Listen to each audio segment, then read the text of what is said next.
Saudi pro লিগের 2025-26 মৌসুমের প্রথম ম্যাচে গোলের দেখা পেয়েছেন ক্রিস্টিয়ানো রোনালদো। শুক্রবার কিং আবদুল্লাহ স্পোর্টস সিটি স্টেডিয়ামে আল তাউনের বিপক্ষে পেনাল্টি থেকে গোল করে ক্যারিয়ারের 940তম গোল পূর্ণ করলেন রোনালদো।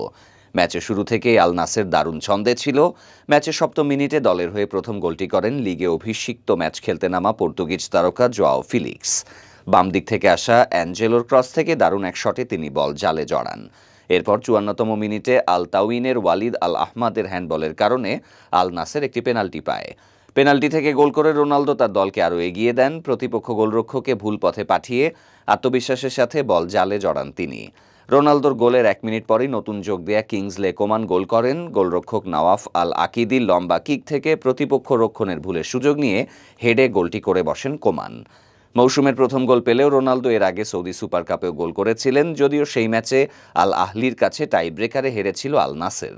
তবে 40 বছর বয়সী এই তারকা নতুন মৌসুমের শুরুতে আবারও প্রমাণ করলেন যে তিনি এখনও দারুণ ফর্মে।